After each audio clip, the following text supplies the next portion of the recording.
A former ICE chief is raising concerns, claiming that Democratic criticisms of border enforcement are contributing to chaos and putting officers at risk. Is this a matter of compassion, or is it a strategic move for power? Breaking news today. Hello, and welcome to That News Show, where we discuss the latest facts, fakes, and hypocrisy as reported by the legacy media. Let's roll the tape. Fox News reports that Tom Homan has issued a stark warning to Democrats critical of ICE. The rise in violence against ICE officers being ambushed and facilities besieged is alarming. President Trump's border policies are showing results. Illegal crossings have decreased, shelters are closing, and America is becoming safer. The persistent anti-ICE rhetoric from some on the left is creating danger rather than promoting justice. Meanwhile, some Democrats, in their quest for power, vilify law enforcement and fuel chaos. Tonight, we address a question largely ignored by the media. What are the consequences when elected officials openly criticize the very agencies that protect our borders? Buckle up, folks.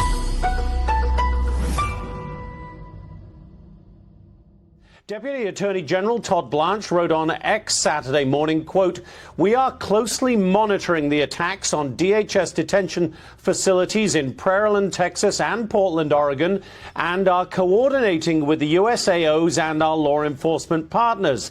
The department has zero tolerance for assaults on federal officers or property and will bring the full weight of the law against those responsible." Now, both attacks, Dana, happened on the day President Trump signed his domestic policy bill into law, a bill, of course, that includes some $45 billion to expand the capacity of immigration detention centers and $31 billion for ICE operations. Dana? All right, Jonathan Hunt, thank you. On that topic, Tom Homan joins us. Border Czar, North Lawn. Tom, good morning to you, and thank you for your time today. Good morning. Let's get to the big, beautiful bill in a moment. Who were these suspects who were fired, who actually fired the shots and were later arrested? Who were they, Tom? Look, they're your typical protesters that go from protesters to criminals. The Department of Homeland Security reports a nearly 700% increase in assaults on ICE personnel, a direct consequence of this dangerous rhetoric. The backlash from radicalized activists, fueled by certain Democrat politicians and media portraying ICE as immoral, exacerbates the situation. The recent coordinated attacks on ICE and DHS facilities in Prairieland, Texas, and Portland, Oregon, stem from years of inflammatory rhetoric and policies. The recent increase in ICE personnel and detention capacities, along with stricter policies on benefits for undocumented immigrants, prioritizes American citizens and restores the rule of law. The administration's zero-tolerance policy towards this wave of violence is a necessary response, and it's imperative that those responsible for these attacks face full legal consequences. These have emboldened radical activists to escalate from protests to criminal acts. Americans desire secure borders, safe communities, and a government that prioritizes their interests over partisan politics. The scene of over a dozen masked individuals clad in black and armored, using fireworks to distract officers before opening fire, clearly crosses the line from civil disobedience to domestic terrorism. Statistics expose the challenges we face. With over 20 million undocumented immigrants and only 5,000 deportation officers, the system was overwhelmed, allowing criminal elements and violent gangs to exploit these vulnerabilities. This violence directly targets the dedicated men and women committed to enforcing our laws and maintaining public safety. Today's policies have led to a significant decrease in border crossings and the winding down of migrant shelters, sending a clear message: America will not compromise its security for globalist agendas or criminal enterprises. These incidents follow the administration's significant investment in border security and immigration enforcement, including the new domestic policy bill that allocates $170 billion for border wall construction, detention facilities expansion, and increased ICE staffing.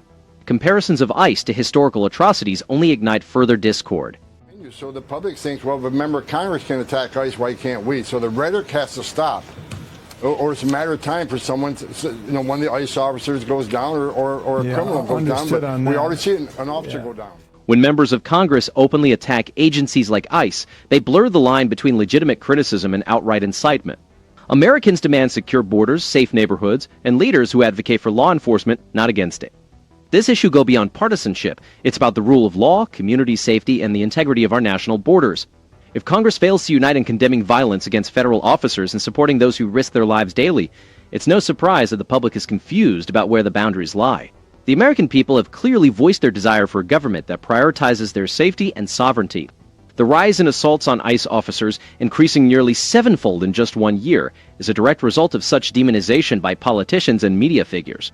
The current administration has taken decisive steps to address these issues, making historic investments in border security, significantly expanding ICE personnel, and closing exploitable legal loopholes. This isn't a coincidence. Without a clear distinction between debate and violence from our leaders, tragedy is inevitable, potentially harming not just officers, but also innocent bystanders. Conversely, the previous administration's policies of open borders and sanctuary cities, coupled with a lack of support for law enforcement, allowed criminal cartels and violent gangs to thrive. Comparing ICE to some of history's most notorious regimes, as some politicians have done, is not only factually incorrect, but also has serious consequences. This isn't just irresponsible, it's reckless. It's great to have one in Florida, but I hope all the red state governors step up and help us do this, because we need beds quickly. And you know, they got a prison system, they can certainly build upon that, but it's also going to give an efficiency to American taxpayer. Detention facilities are expensive. Anything less compromises the interests of American taxpayers and benefits those who exploit our system. Immediate action is crucial as the system is on the brink of unsustainability. While Fox generally does well in fact-checking and highlighting the failures of the previous administration and the dangers of anti-ICE rhetoric, it could improve by scrutinizing the logistical and financial challenges states face when they rush to expand capacity without adequate planning. Turning to Fox News coverage of this issue, the network excels in highlighting the operational challenges in states like Florida, often featuring local officials and law enforcement voices who discuss the limitations of bed space and staffing shortages. Their visual storytelling, including on-site reports from detention centers and interviews with sheriffs, effectively underscores the urgency of the situation. Fox News could enhance its coverage by providing a more complete national perspective. Including insights from correction system experts and budget analysts could also deepen the analysis, offering a clearer picture of the cost implications for taxpayers and the broader impact on public safety. Now, with renewed focus on law and order, there is a complete plan to address these issues, encouraging states to modernize their prison infrastructure, expand capacity, and ensure that dangerous individuals are not released back into the public. These measures demand significant recruitment and retention of correctional staff, a challenge exacerbated by years of underfunding and political neglect.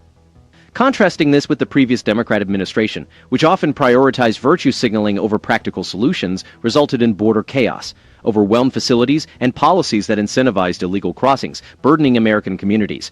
A more nuanced discussion of the trade-offs between rapid expansion and maintaining humane constitutional standards would enhance their reporting. The Florida Department of Corrections is already operating near its maximum safe capacity, housing over 85,000 inmates, with projections suggesting this number could soon exceed 88,000. The administration's recent initiative to expand federal detention capacity, including incentives for proactive states, directly addresses years of neglect and the refusal of some Democrat-led states and cities to cooperate. Detention facilities are costly, and taxpayers deserve a system that maximizes every dollar. Florida's initiative to rapidly expand detention capacity is a necessary step, given that no single state can manage this burden alone. Quick question, quick answer. Could this get ugly? As long as the false stories go out being pushed out by the media and members of the Hill, it could get ugly. I just hope the rhetoric stops, because we're talking about life and death here. These men and women of ICE, the men and women of Border Patrol, remember this, they're mothers and fathers too. They don't hang their heart on a hook when they go to work. They're enforcers of laws enacted by Congress. If you don't like it, go protest Congress. The administration's investment in ICE and Border Patrol aims to restore order and ensure that the rule of law protects every American, not just those in gated communities. Attacks on ICE facilities are more than a law enforcement issue. They divert taxpayer dollars from schools, roads, and essential services to manage the aftermath of politically motivated violence.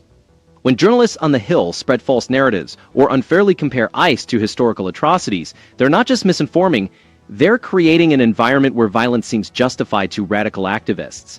Until Congress and the media prioritize truth and support law enforcement, the risks will persist. When Congress fails to provide unified support for law enforcement, it creates uncertainty that affects every sector of the economy.